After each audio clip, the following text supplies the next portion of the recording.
Cześć kochani, jak zwykle witam Was bardzo serdecznie, a jak żeby inaczej. Janusz Dąbrowski, gospodarz naszego kanału Barwy Zdrowia. E, Od razu z góry, dla tych, którzy po raz pierwszy może weszli na nasz kanał, po raz pierwszy usłyszeli, po raz pierwszy oglądają, powiedzmy, tę audycję, powiem, że kanał jest dość taki niszowy, poświęcony profilaktyce zdrowotnej, cokolwiek by to nie oznaczało, a więc po prostu biorę pod uwagę wszelkie aspekty, które służą naszemu zdrowiu, wszelkie. Nie tylko koncentruję się na jakimś takim, powiedzmy, paramedycznych albo niemedycznych metodach, a więc na przykład wspomaganie organizmu suplementacją, polami elektromagnetycznymi kompatybilnymi w stosunku do ustroju, ale też picie czystej wody, ale też ruch, ale też optymizm, ale też śmiech, gelotologia, czyli terapia śmiechem. Przy okazji, jak śmiejemy się, wszystkie narządy nasze wewnętrzne są masowane i tak dalej, i tak dalej. A więc promuję optymizm. Nieważne, że spotykają nas czasami różne nieprzyjemne rzeczy, czasami tragiczne. Trzeba też umieć sobie zarządzać stresem, bo jeżeli spotykają nas na jakieś właśnie takie bardzo trudne chwile, różne, także śmierci w naszych rodzinach, to jednak ważne jest zarządzanie stresem, bo z takimi wydarzeniami po prostu z takimi z wydarzeniami wiąże się bardzo silnie stres i trzeba umieć nim, takie modne słowo, mądre, powiedzmy w cudzysłowie, mądre zarządzać. A więc wszystko to, co służy zdrowiu, profilaktyce naszej sprawności, tu znajdziecie na tym kanale. Oczywiście w miarę moich możliwości, bo nie jestem też alfą i omegą, nie znam się na wszystkim. Bardzo chętnie wysłuchuję dodatkowych jakichś propozycji czy też audycji, dlatego do Was też prośba, jeżeli macie jakieś propozycje tematów, które chcielibyście poruszyć, żebym ja ewentualnie poruszył, znalazł jakieś informacje, to bardzo chętnie wezmę to pod uwagę. Natomiast od razu z góry proszę Was o lajki, o subskrypcje, dlatego że subskrypcje pomagają nam rozwijać się. Jak powiedziałem, kanał jest dość niszowy, bo jest specyficzny.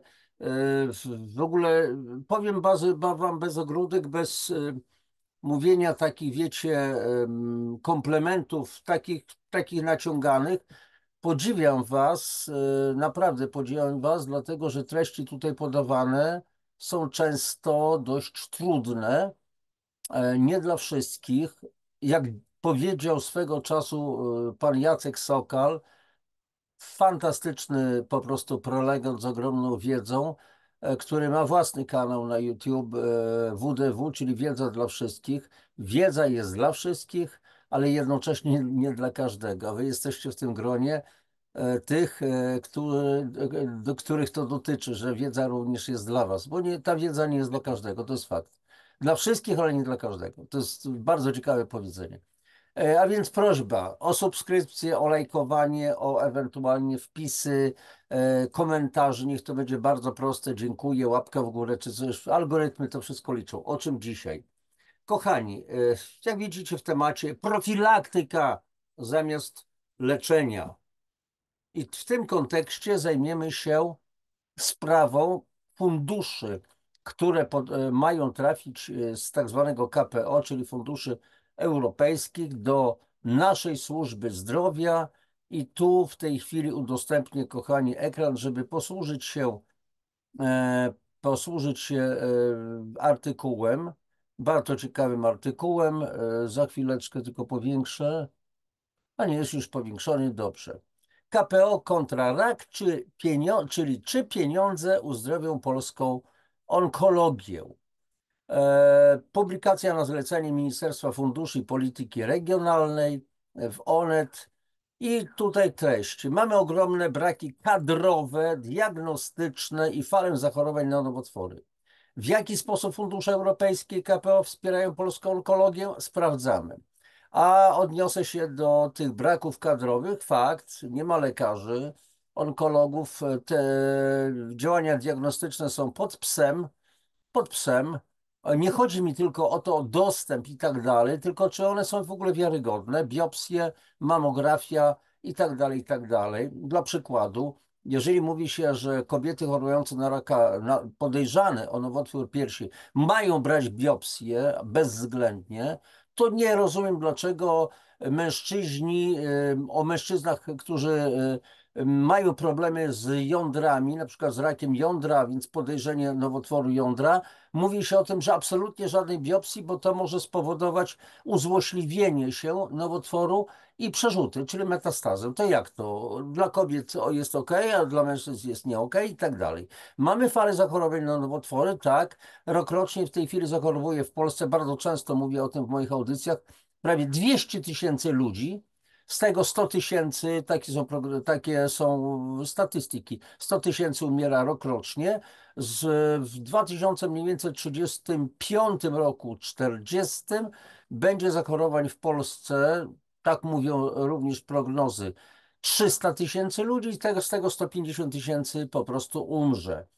Ja oczywiście, ja nie jestem jasnowidzem i traktuję to wszystko z takim trochę przymrużeniem oka. Dlaczego? Dlatego, że te wszystkie statystyki mogą się po prostu rozwalić, ale to, kochani, będzie zależało wyłącznie od nas samych. Od nas samych. Dobrze. I teraz dalej. Polska otrzymała 49 miliardów złotych z KPO, czyli tych pieniędzy unijnych, z czego około 5,2 miliarda złotych przeznaczono na modernizację szpitali w ramach Krajowej Sieci Onkologicznej KSO. W Krajowej Sieci Onkologicznej KSO znajduje się 271 placówek, 271 placówek, zarówno wysokospecjalistycznych, jak i małych, powiatowych. Każda z tych placówek może ubiegać się o dotację na kompleksową modernizację, co obejmuje unowocześnienie sprzętu medycznego, podkreślam, unowocześnienie sprzętu medycznego, wsparcie diagnostyki oraz poprawę komfortu pacjentów, ich rodzin poprzez inwestycje w tak zwane strefy pacjenta. Czytajmy, że rodziny mogą odwiedzać pacjenta, jakieś pojedyncze, na przykład jednoosobowe pokoje i tak dalej, żeby rodziny mogły nocować ewentualnie w szpitalach, w takich strefach pacjenta. Tak to rozumiem przynajmniej. Ministerstwo Zdrowia ogłosiło w październiku największy konkurs na dotacje w ramach KPO, co ma na celu znaczące podniesienie jakości opieki onkologicznej w Polsce. Tu oczywiście, bo ja się jeszcze do tego odniosę, co znaczy opieka onkologiczna i leczenie onkologiczne i jak to mamy w ogóle walczyć z nowotworami, czy tylko wczesne wykrywanie i tak zwane leczenie na zasadzie wytnie, otruj, spal. To jest określenie moich znajomych lekarzy, żeby nikt nie mówił, że jakieś tam bzdury, ploty i tak dalej.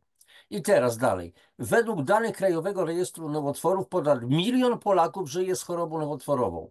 Każdego roku diagnozę nowotwór złośliwy słyszy blisko 180 000 pacjentów, plus dodatkowo jeszcze inne nowotwory.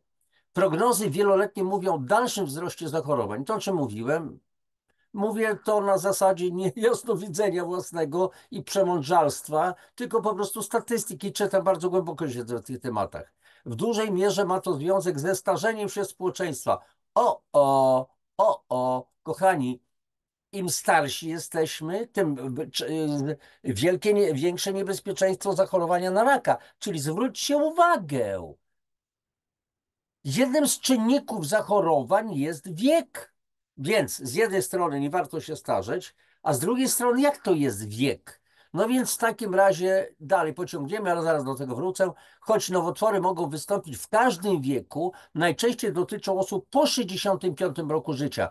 Tylko w 2020 roku 73%, czyli 73 ludzi na 100, którzy zachorowali na nowotwory, wystąpiło w tej grupie wiekowej. Niestety, choć wyniki leczenia systematycznie się poprawiają, zestawienie wskaźników zapadalności, śmiertelności, przeżywalności pokazuje dystans, jaki Polska musi pokonać, by zrównać się ze średnią dla państw Unii Europejskiej. Tak prawdę mówiąc, słuchajcie, obarczani jesteśmy kłamstwami, manipulacjami i tak dalej, bo zaraz będziemy o tym mówić jeszcze, ale teraz nowotwory mogą wystąpić w każdym wieku. Tak, umierają również dzieci. To jest tragedia dla rodzin. Umierają młodzi ludzie mający kilkanaście lat, 20 lat, 30 lat. Oczywiste, z tym, że zasada jest jedna, reguła jest taka, że jeżeli żyjemy, to oczywiście młodzi ludzie mają się często za nieśmiertelnych i nie za niezachorowalnych. Oczywiście to jest taka trochę pogarda dla innych, mnie to nie dotyczy i tak dalej. Natomiast jest sprawa taka, że mniej więcej od 20-25 roku życia zaczynamy siebie bardzo obciążać stylem życia. Przede wszystkim tym, co jemy. Jedzenie, odżywianie jest koniecznością, jedzenie może być przyjemnością. To jest różnica, często o tym mówię. I okazuje się, że żeby wyhodować, przepraszam za to słowo wyhodować, nowotwór trzeba mniej więcej od 7, 8, nawet do 20 lat. I w związku z tym, jeżeli 30-parolatek e, w nim się mnożą niedostrzegani komórki nowotworowe. On oczywiście nie wie kompletnie, bo nie ma, bo nikt nas nie kształci w tym kierunku, nikt nas nie wychowuje, nikt nie edukuje, że wiek 30 parę lat to już okres zagrożenia i systematycznie problem narasta zakwaszenie, czyli zatrucie organizmu, kwasice metaboliczne niskiego stopnia, o czym mówię w swoich audycjach, cała playlista. Zatruwamy się, nie dbamy o siebie. Tu cały szereg przyczyn można wymienić i nagle w wieku 50 paru, 60 paru lat nagle pciąg, raczek nieboraczek wystrzeliło. Ja od razu mówię, też nie wiem, kiedy się moja świeczka wypali, bo na coś to trzeba, i na co umrę, bo na coś to trzeba umrzeć, jak to mówią niektórzy domorośli filozofowie.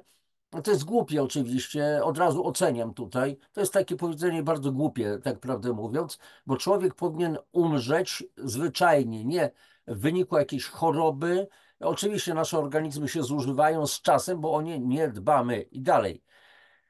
Wskaźnik umieralności z powodu nowotworów złośliwych jest w Polsce jednym z najwyższych w Unii Europejskiej. 331 tysięcy versus 264 zgony na 100 tysięcy mieszkańców odpowiednio w Polsce i UE. Nie wskazano tutaj lat, w jakich to się stało, te zgony. Mamy też niższy niż w większości krajów Unii współczynnik 5-letniego przeżycia pacjentów. A cóż to jest ten wskaźnik? Bo jeżeli chory jest poddawany leczeniu i przeżyje 5 lat, 5 razy 365 dni plus 1 dzień i umrze po tym jednym dniu, to już nie wchodzi w statystykę. To znaczy, że został zachowany ten 5-letni okres przeżycia. A w jakim stanie on przeżył? Czy on był fajnie, zdrowo się czuł i tak dalej? Czy po prostu chorował, leżał, ciągle były odwiedziny w szpitalu? Czy to były odleżyny? Czy to był kościotrup, który umierał po prostu na sali szpitalnej lub ewentualnie w domu? To nikogo to nie obchodzi. Dalej. Wśród chorych zdiagnozowanych w latach 2010-2015, czyli 5 lat, wyniósł on 51,2%, ten 5-letni okres przeżywalności. Średnia europejska w tamtym okresie to 54,2%, czyli o 3% więcej. No, szalony skok oczywiście. Biorąc pod uwagę sytuację każdego człowieka, jest to oczywiście bardzo ważne. Jakość opieki onkologicznej, dostępność szybkiej diagnostyki i nowoczesnych metod leczenia. A jakież to nowoczesne metody leczenia? To tylko się nazwy zmieniają, wchodzą nowe urządzenia, aparatura czy środki chemiczne, ale nic się nie zmieniło. Wytnij, otruj, spal. A więc nowoczesnych metod leczenia nadal odbiegają od standardów większości krajów Unii Europejskiej. Dalej. Pomoc dla polskiej onkologii płynie z Krajowego Planu Odbudowy, KPO. Łącznie Polska otrzymała 49 miliardów złotych, z czego około 5,2 miliarda trafi do szpitali działających w ramach Krajowej Sieci Onkologicznej, o tym mówiliśmy. W sieci jest 271 placówek, to nie tylko placówki wysokospecjalistyczne, ale też małe, powiatowe. Każda z nich może ubiegać się o dotację na kompleksową modernizację. Ministerstwo Zdrowia ogłosiło w październiku 2024 największy konkurs w ramach KPO. kładziemy nacisk na unowocześnienie, wymianę sprzętu medycznego, wsparcie diagnostyki w poradniach w szpitalach KSO, a także ambulatoryjnej opieki onkologicznej. Stawiamy na poprawę komfortu pacjentów, ich rodzin, dzięki inwestycjom w tak zwane strefy pacjenta, podkreśliła minister zdrowia podczas konferencji dotyczącej konkursu. Ja bym się też chciał dowiedzieć, czy w ramach tego komfortu w tych strefach pacjenta będą również lekarze, którzy będą mówili rodzinom i ewentualnie pacjentom: proszę uporządkować swoje wszystkie sprawy, zostało panu 6 miesięcy życia, albo może 3 miesiące. Bo słuchajcie, ja rozmawiam z wieloma ludźmi na ten temat i oni mówią, w jaki sposób są traktowani bardzo często przez niektórych lekarzy, jasnowidzów. Ja nie wiem, czy to jest większość takich lekarzy onkologów, czy mniejszość. Wy ewentualnie wiecie, goście na moim kanale, a w zasadzie już praktycznie współgospodarze, i bardzo czekam też na wasze opinie. Dalej. Dla porównania, w ramach wspierania szpitali i oddziałów onkologicznych z funduszy europejskich, infrastruktura i środowisko 2014-2020 dofinansowano 38 projektów za 395 milionów złotych. W tym kontekście 5,2 miliarda w stosunku do tych prawie 400 milionów robi wrażenie. Fakt, oczywiście. I teraz dalej.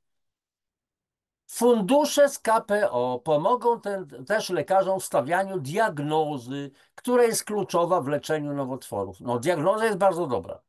Tutaj potrzebna jest czujność onkologiczna lekarzy wielu specjalizacji. Dlatego medycy mają dostać wsparcie ze strony sztucznej inteligencji w postaci opartego na algorytmach AI narzędzia wspierającego lekarzy w podejmowaniu decyzji.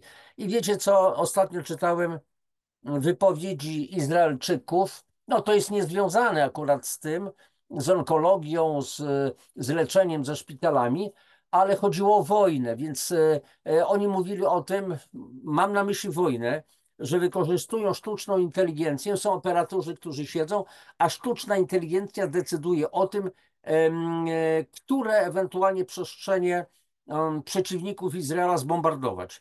A więc sztuczna inteligencja, jeżeli każe zbombardować szpital, no to jest przycisk wciskany, się bombarduje, tak?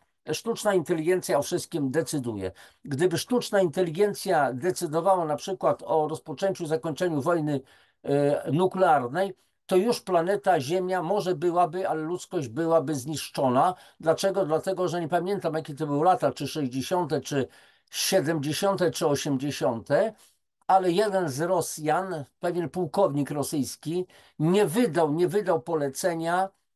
Znaczy, to oczywiście jest to szalony proces, tam dokładnie, ale w każdym razie był jednym z takich kółek, które decydowało o tym, czy zacząć uruchamiać pociski balistyczne, żeby zbombardować, zaatakować Stany Zjednoczone. Dlaczego? Dlatego, że systemy ostrzegania zauważyły alarm po prostu, że podobno lecą amerykańskie rakiety na ówczesny Związek Radziecki, ale on doszukał się pewnych błędów i nie zdecydował się na to, na atak, na powiadomienie swoich zwierzchników, i dzięki temu świat w ogóle uniknął nuklearnej katastrofy, nuklearnej zimy. Dzisiaj, gdyby najprawdopodobniej decydowała o tym sztuczna inteligencja na naszym dzisiejszym poziomie jej rozwoju, to pewnie skończyłoby się to w jednym wielkim boom. Więc tak a propos tego wsparcia ze strony sztucznej inteligencji. Fajnie, że to jest, ale trzeba na to uważać. Unijne wsparcie obejmie przyspieszenie transformacji cyfrowej w ochronie zdrowia. Inwestycje mają polegać na wdrożeniu nowych e-usług, takich jak narzędzie wspomagające analizę stanu zdrowia pacjenta, wspomniane narzędzia dla lekarzy oparte na algorytmach AI, czyli sztucznej inteligencji, oraz centralne repozytorium danych medycznych zintegrowane z kluczowymi systemami opieki medycznej. Zachwyty nad sztuczną inteligencją. Zobaczymy, co będzie dalej. Dalej. Unijne finansowanie dla onkologii to nie tylko sprzęt i pieniądze na remonty szpitali. To też pieniądze na innowacje dla firm, na nowe technologie, w tym te przydatne w diagnostyce i w walce z nowotworami. Słuchajcie, ciągle powtarza się ten sam schemat. Diagnostyka, jak najwcześniejsze wykrycie nowotworu i walka z nowotworami. Wyzwaniem onkologów, pozwolicie, że sobie gardziołko przepłuczę, a tu mam taką mieszankę wodoosmotyczna, oczywiście wcześniej gotowana, trawa cytrynowa, rooibos, yerba mate, korzeń lukrecji, imbir, sok z cytryny, goździki mielone i cynamon. I tam parę jeszcze ingrediencji. Bardzo dobre, bardzo smaczne.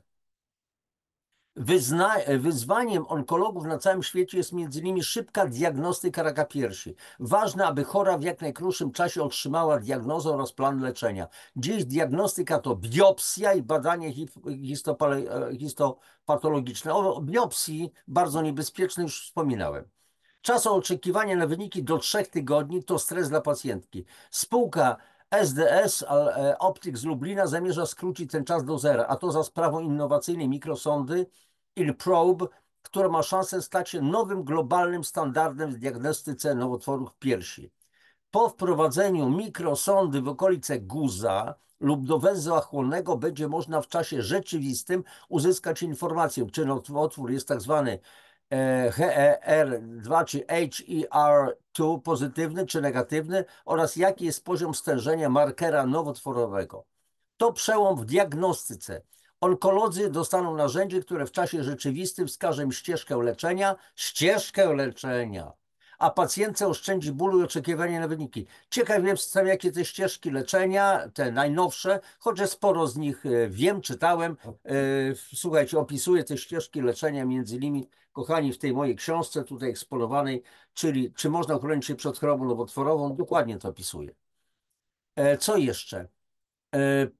Projekt lubelskiej spółki pokonał, jestem dumny, fakt, jako Polak. Projekt lubelskiej spółki pokonał ponad 1500 konkurentów w całej Unii Europejskiej, otrzymał rekordowe w historii Polski prawie 4 miliony euro na przeprowadzenie badań klinicznych, certyfikację i komercjalizację w celach programu Horyzont 2020, największego w UE, w Unii Europejskiej, programu finansowania badań naukowych i innowacji.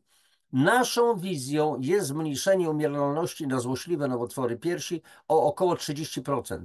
To setki tysięcy kobiet na całym świecie, które dzięki naszej technologii będą mogły być szybko zdiagnozowane i mieć szansę na wyleczenie.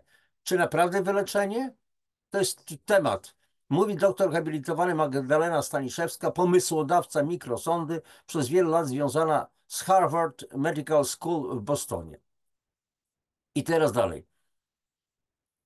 Wyzwaniem jest skuteczniejsza walka z nowotworami, a tę daje spersonalizowana terapia celowana. Dzięki wsparciu funduszy europejskich, ponad 26 milionów złotych, polska firma biotechnologiczna Review Therapeutics, przepraszam, czy nie wiem, czy dobrze to odczytuję, REWUP stworzyła innowacyjną platformę badawczą OncoPrime, dzięki której jest możliwa szybka ocena wrażliwości tkanek nowotworowych i spersonalizowany dobór terapii. W dużym skrócie, wykorzystując komórki rakowe pochodzące od pacjentów, platforma integruje historię medyczną pacjentów z wieloma danymi, w tym histopatologicznymi, umożliwiając korelację danych klinicznych i molekularnych. Efekt zwiększy to dostępność do terapii celowanych, usprawni i przyspieszy proces leczenia, podnosząc jego jakość. Dalej. Poza funduszami z KPO, Polska Onkologia do dyspozycji ma pieniądze z programu Fundusze Europejskie na Klimat, Infrastrukturę i Środowisko, FENIKS, w latach 2014-2020 poprzedzający go program zdziałał wiele dobrego. Przede wszystkim doinwestował radioterapię w Polsce. Bardzo bezpieczną. To jest radioterapia, to jest tylko działanie miejscowe. Tu naświetlamy, a teraz pytanie jest, czy w obrębie tego naświetlania nie znajdują się komórki krwi, na przykład, limfa, inne płyny ustrojowe? Nie, to terapia jest miejscowa tylko, radioterapia. Nie ma przypadków po prostu, słuchajcie, uszkodzeń ciała pacjentów. Ja znam takich wiele przypadków. Na 38 dotacji na onkologię 14 z nich dotyczyło zakupu nowych akceleratorów i modernizacji pracowni radioterapii. Zakup, zakup, zakup, zakup. Przeznaczono na ten cel ponad 227 milionów złotych, prawie 60% wszystkich dotacji na onkologię. Ponad 37 milionów trafiło w 2017 roku do Centrum Onkologii, Instytutu im. Marii Skłodowskiej-Curie w Warszawie i tak dalej, i tak dalej. Tam po prostu opisane, gdzie to trafiło i tak dalej, i tak dalej. No tutaj mowa jest o tym, że warto podkreślić ogromne korzyści dla pacjentów wynikające z modernizacji sprzętu do radioterapii. Radioterapia ma zastosowanie w leczeniu aż 75% nowotworów. Dla przykładu Centrum Onkologii w Warszawie z pieniędzmi z tych funduszy europejskich zakupiło akcelerator TrueBeam. Dzięki niemu czas na naświetlanie można skrócić z 30 minut do 5-6 minut. Tak więc w czasie, w którym kiedyś przyjmowano jednego pacjenta, teraz można pomóc co najmniej 5 osobom. Okej, no dobrze, więcej pacjentów, więcej, szybciej, szybciej, szybciej, szybciej, tylko mi chodzi o skuteczność tego wszystkiego. To ogromna ulga dla chorych, którzy czekali w długich kolejkach. I tak dalej. Co jeszcze tutaj ciekawe? Ach, co więcej, wspomniany jako akcelerator pozwala na precyzyjne trafianie w komórki rakowe, oszczędzając te zdrowe. To jest korzyść, której nie da się zobrazować w prostych liczbach. Można natomiast podkreślić, że tylko w ciągu jednego miesiąca 960 pacjentów, czyli prawie 1000 ludzi więcej dostało lepszą terapię, bardziej ukierunkowaną i oszczędzającą zdrowe komórki. I tak dalej, i tak dalej, i tak dalej. Co tu jeszcze? Wszystko na ten temat. Kochani, zatrzymuję udostępnienie. Posłuchajcie. Żeby nie było tak, że Dąbrowski to jest tylko taki cwaniaczek, który tylko narzeka, narzeka, narzeka, ale ja po prostu nie wierzę. Jestem tutaj człowiekiem małej wiary. Dlaczego? Dlatego, jak chyba to Einstein powiedział, że wykonując jakąś pracę, nie zacytuję dosłownie, coś robiąc, oczekujesz innych rezultatów, robiąc ciągle to samo, czyli na przykład chcę wykopać, dzisiaj wykopałem na przykład w ciągu dnia 10 metrów rowu o głębokości metra i szerokości 2 metrów łopatą, ale jutro chcę przyspieszyć. Tą samą łopatą też chcę po prostu wykopywać. Nie udaje mi się. A więc trzeba pomyśleć, żeby zatrudnić może koparkę, a więc zmienić metody. I teraz, kochani, o co w tym wszystkim chodzi, co mnie wkurza? Po prostu uważam, że to, co się dzieje, to jest bicie po prostu piany. Tu pod płaszczykiem pieniędzy i pod płaszczykiem świetnej propagandy, marketingu dostarczy się oczywiście akceleratory, urządzenia, będzie się szkolić lekarzy, ale pytanie, czy naprawdę dokona się bardzo widoczny postęp. Ocenia się, że na przykład, jak czytałem, 30% więcej kobiet może, to jeszcze pytanie może być szerokie, głębokie, może się da uratować wcześniej, ale mam zasadnicze pytanie, do ciężkiej niespodziewanej. Dlaczego się nie mówi kompletnie o profilaktyce, po to, żeby nie dopuszczać do rozwoju nowotworów, a nie tylko szybka diagnostyka, jak najszybciej wykryć i leczyć, leczyć, leczyć. W cudzysłowie oczywiście leczyć, bo mastektomia podwójna to nie jest żadne leczenie. Wycięcie narządu to nie jest żadne leczenie. O tym niedawno mówiła pani Barbara Kazana. Szacunek, pozdrowienia pani Barbaro od Janusza Dąbrowskiego, u pana Marcina Wieczorka, w jego rozmów w Bentleyu chociażby. Co to jest za leczenie, które polega na ucięciu? Wycięciu. To może tym ludziom, którzy chorują na glejaka, to może wyciąć mózg albo uciąć głowę i to będzie też bardzo dobre będzie miało wyniki. Pozbędziemy się nowotworu. Ja celowo to przejaskrawiam, kochani, ale to jest po prostu o to chodzi. I teraz chciałbym zacytować kilka fragmentów z jednej z moich książek, czyli właśnie tej wskazanej wcześniej, a więc jest eksponowana tutaj na tle. Czy można uchronić się przed chorobą nowotworową? Jak to zrobić skutecznie, bezpiecznie? Można. Nie da się wszystkich niestety uratować tym wspomaganiem organizmu, które ja po prostu polegam, które propaguję. Nie jest to w żadnym wypadku żadna metoda medyczna, absolutnie.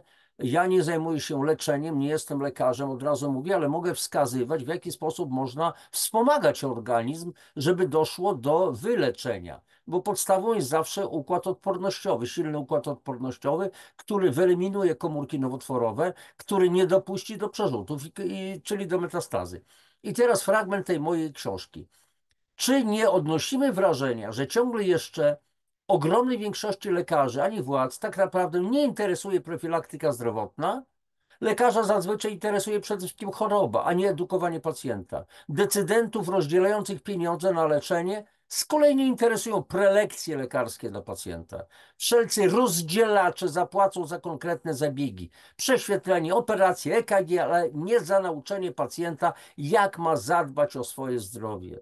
Zacytujmy tu słynnego brytyjskiego lekarza doktora Denisa Parsonsa Burkitta, odkrywcy tak zwanego chłoniaka Burkitta.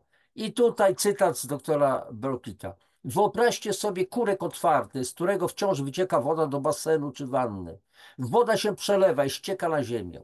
Energiczni pracownicy, pełni poświęcenia, aktywni, kompetentni, wycierają i zbierają wodę za pomocą chusteczki szyfonowej. Żadnemu nie przyjdzie na myśl, aby zakręcić kurek. Ten upływ wody to są choroby, którymi zapełnia się szpitale. Ludzie, którzy wodę usuwają, to lekarze, chirurdzy, którzy operują wyrostki, naczynia krwionośne, hemoroidy i tak dalej. Nic nie robią, by zamknąć kurek. Dlaczego?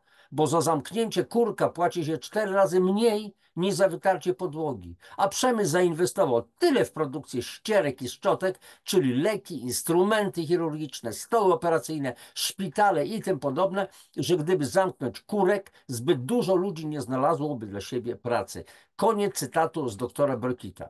I teraz następny jeszcze cytat z doktora Leonarda Caldwella. Była audycja guzy nowotworowe zbudowane są z toksyn. Lekarz w zachodnim świecie nie jest wyszkolony, aby wyleczyć jakąkolwiek formę choroby. Jest jedynie wyszkolony, aby wpłynąć na objawy przy użyciu leków, aby stłumić te symptomy z nadzieją, że ciało wyleczy się samo w tym czasie tłumienia objawów. I sprawa załatwiona. I teraz słuchajcie, przeskroluję tutaj sobie te teksty, bo mam jeszcze dwa w zasadzie, słuchajcie.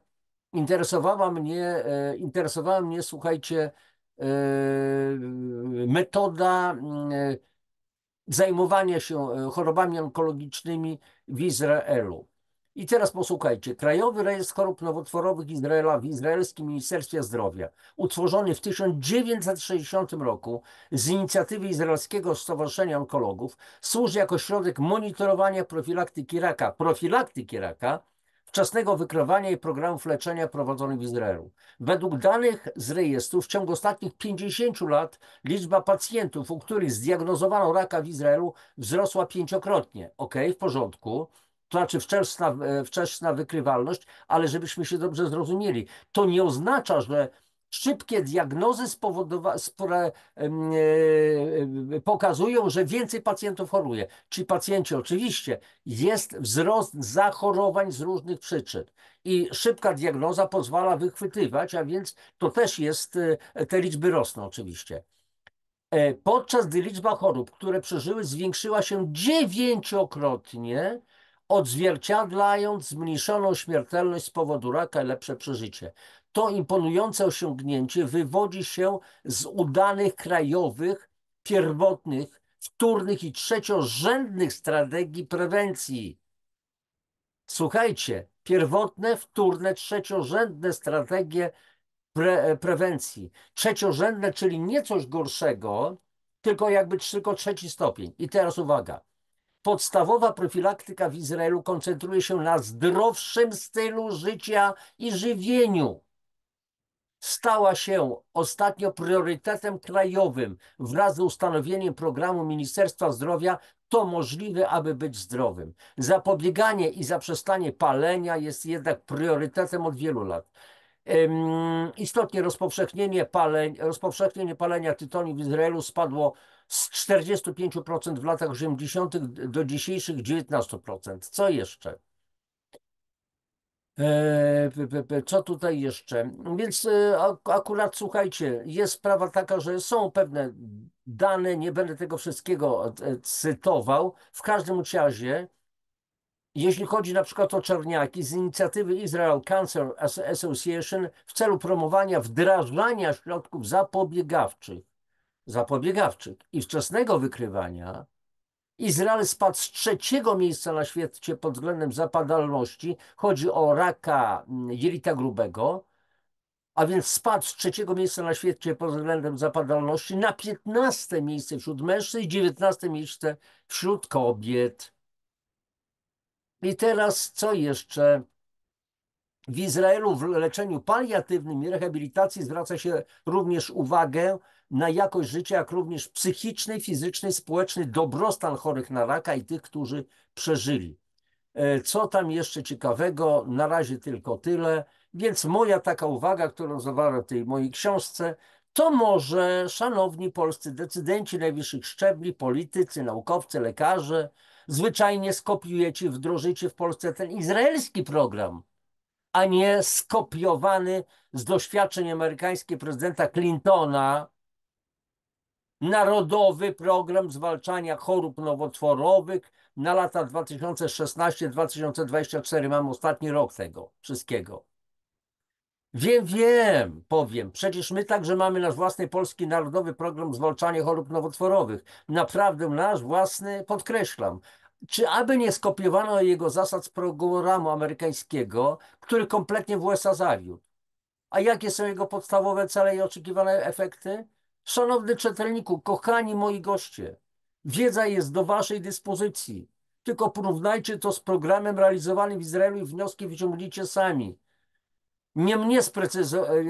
Na mnie sprecyzowane cele i spodziewane efekty robią piorunujące wprost wrażenie po prostu. Słuchajcie, posłuchajcie, bo ja w kilku audycjach o tym mówiłem. Cele programu. Naszym głównym celem jest zakup dla szpitali wysokospecjalistycznego sprzętu medycznego służącego leczeniu chorób nowotworowych. Chcemy również zapobiegać chorobom nowotworowym poprzez na przykład promowanie zdrowego stylu życia oraz prowadzenie regularnych badań u obywateli. Okej, bardzo mi się to podoba, to ostatnie zdanie, ale pierwsze zdanie to jest zakup dla szpitali wysokospecjalistycznego sprzętu. Tylko tyle i tak dalej. I teraz tak, to wszystko jest w książce, a oprócz tego, jeżeli wygooglujecie Narodowy Plan Zwalczania Chorób Nowotworowych na lata 2016-2024 w Google, wbijecie, to się wszystko ukaże. I teraz posłuchajcie. Jest 30 punktów planu strategii walki z rakiem w Polsce, nazwanej Polski Cancer Plan. Powiedziałem Polish Cancer Plan. Tak po amerykańsku, z kłuchami w gębie. Niedobrze mi się robi, jak to czytam w ogóle. Nie to, że ja to czytam swoje własne słowa z książki, tylko te zakusy, pokonamy rok, zmniejszymy i tak dalej. I teraz słuchajcie, jest 30 punktów tego Polish Cancer Plan. Z tego jedynie 2 punkty dotyczące bezpośrednio nas, ciebie i tego, co sam możesz dla siebie zrobić w dziedzinie profilaktyki. Tylko 2 punkty. Nawet w tytule zabrakło słowa profilaktyka. Profilaktyka, czyli zapobieganie, niedopuszczenie do rozwoju choroby. I przecież ta cała pożal się Boże strategia dotyczy praktycznie wyłącznie środków, procedur leczenia pacjentów onkologicznych. Jak najszybciej wykryć raka, jak najszybciej go leczyć. Nie dotyczy ten polski plan nie dotyczy środków, procedur dotyczących nas, potencjalnie zdrowych, które należy chronić przed chorobą. Czyli ja to mówię prześmiewczo, przed pożarami ma nas uchronić więcej sikawek, więcej strażaków, więcej wozów bojowych straży pożarnych i tak dalej. A może by tak zacząć budować ognioodporne domy i nauczyć zasad prawidłowego obchodzenia się z ogniem. I słuchajcie, to jest właśnie z tego Polish Cancer Plan. Podejrzenie, taka ścieżka, podejrzenie, rozpoznanie, leczenie, rehabilitacja, opieka paliatywna. Opieka paliatywna, czyli wtedy, kiedy, nawet to tutaj zabrzmiało strasznie, bo opieka paliatywna, to oczywiście o co tu chodzi? No, żegnamy się, tak? Więc te punkty tworzą etapy choroby nowotworowej, odcinki drogi, którą kroczy pacjent onkologiczny w systemie opieki zdrowotnej. I tak dalej, i tak dalej. I zobaczcie, autentycznie 30 punktów. Tylko, tylko to się liczy. Więcej sprzętu, więcej szkoleń dla lekarzy, czyli kasa, kasa, kasa dla szpitali, abyśmy mogli lepiej zarabiać. Czy naprawdę przełoży się to na skuteczność leczenia,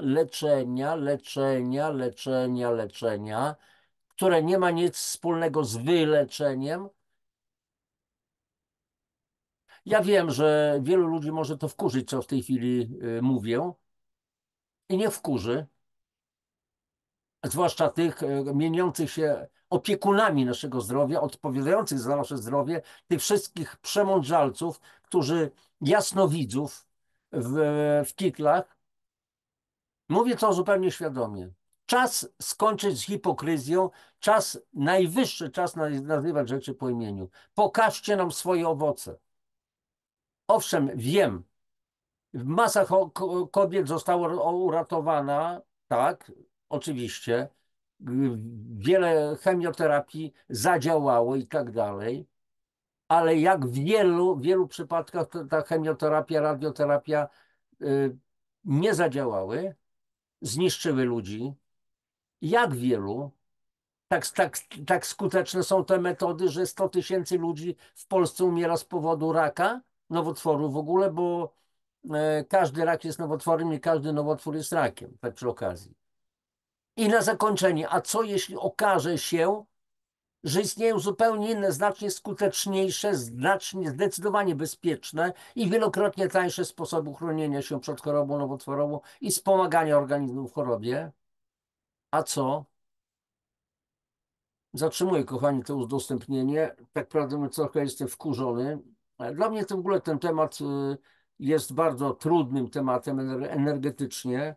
Książka, którą wydałem w 2018 roku, w styczniu, ona mnie ścigała 4 lata. 4 lata to był pomost na tym, żeby napisać tego typu książkę. Ja uciekałem, nie chciałem w ogóle tego pisać, bo to był bardzo trudny temat. Poniekąd byłem przygotowany już wiedzowo, natomiast jest to straszliwa praca nad pisaniem w ogóle. To nie jest tak, że bach, 21 się książek urodziło. Sam nieraz zastanawiam się na szkoleniach. Leżą te moje książki na stoliku, gdzie sprzedaję je, normalna sprawa. I podchodzą ludzie, panie Lukaszu, pan to wszystko napisał? Mówię, no napisałem, ale a jak pan to zrobił? Mówię, wiecie co, że naprawdę nie wiem. To wymagało po prostu czasu, 25 lat pracy systematycznej, zbierania wiedzy, przesiewania, e, przebudowania własnych paradygmatów, zwłaszcza kalek. I powstała w ogóle ta książka, przed którą uciekałem 4 lata. A później wiedziałem, dlaczego ja to ją napisałem, tak prawdę mówiąc, ale to była straszliwie ciężka praca. I tutaj zdarzało się cała masa cudów, bo otrzymywałem czasami wiedzę, na przykład o profilaktyce w Izraelu. Wiecie, nie miałem pojęcia o tym, jak tam jest w tym Izraelu, a tylko tak wypuszczałem do wszechświata, mówię, Boże, skąd to wziąć? I nagle pojawił mi się, pamiętam jak dzisiaj, to było chyba 14 grudnia 2017 roku, tak jakby w głowie pojawił mi się napis Jerusalem Post, czyli Jerusalem Post, więc ja nauczony jestem szybko reagować, więc od razu na Google o co chodzi, ale piszę Jerusalem Post, nie zastanawiam się i nagle wyrzuca mi artykuł z 14, jak dobrze pamiętam, mogę to się pomylić, 14 grudnia 2017 roku, anglojęzyczny artykuł na temat profilaktyki zdrowotnej w Izraelu onkologicznej. Ja po prostu byłem w szoku. I ta cała wiedza, te fragmenty, te i tak dalej, to jest właśnie, to są przedruki, czy w ogóle treści są na bazie też tego artykułu i tak dalej, i tak dalej. Kochani, czas najwyższy zacząć się uczyć, zacząć czytać. Wielu z naszych bliskich, przyjaciół, znajomych nie podejmie tego tematu kompletnie. Nie chce im się, ufają dalej medycynie. Na temat medycyny różne rzeczy można powiedzieć. Ja mam kilku znajomych lekarzy, fantastyczni ludzie, bardzo oddani swoim pacjentom, uczący się. Natomiast są lekarze i lekarze, nauczyciele, policjanci, mechanicy, fryzjerzy. Zgadza się? Pytanie, komu mamy ufać? Czy systemowi? Ten system pokazuje nam przerażające oblicze. Właśnie odsyłam Was do pana Marcina, czy też Macieja, zapomniałem, Wieczorka, na YouTubie, jego rozmowy w Bentleyu z panią Barbarą Kazano i tam jest mowa bez ogródek. Kim stali się lekarze? Pani Barbara Kazana, która kończyła studia farmaceutyczne, powiedziała, że ona nie będzie kompletnie sprzedawcą trucizn i nie będzie w tym uczestniczyć. Dawniej byli aptekarze, którzy przygotowywali leki dla pacjentów. Dzisiaj są farmaceuci i gotowe, są po prostu podawalcze, tak prawdę mówiąc. To są no, ci, którzy sprzedają, bo przecież w apteczkach jeszcze sami nie zaopatrujemy się, chociaż faktycznie niektóre rzeczy możemy z półeczek wziąć i ewentualnie podejść do kasy. No mniejsza z tym, słuchajcie. Trzeba zmieniać naszą świadomość, trzeba się uczyć, trzeba uczyć się, poznawać. Po co? Żeby przestać być niewolnikiem. I tego Wam życzę, żebyście byli zdrowi, sprawni i żebyśmy byli ludźmi wolnymi. Jeżeli nas zamknięto by w celach, to będziemy wolni, a nasi strażnicy będą niewolnikami. Naprawdę to pomaga tego typu świadomość. Kochani, jeszcze na koniec prośba, jeżeli ta audycja spodobała Wam się, jeżeli coś wnosi do Waszego życia, jakąś nową wiedzę, nowe spojrzenie, proszę Was o aktywność, o lajki, o subskrypcje, o komentarze, proszę Was o Wasze zdanie, o Wasze opowieści, o historię z Waszego życia, z życia Waszych bliskich. Niech to się pojawia, bo jeszcze wielu z nas to są ludzie kompletnie nieświadomi, co się naprawdę dzieje. Wszystkiego najlepszego Wam życzę. Papatki. Cześć.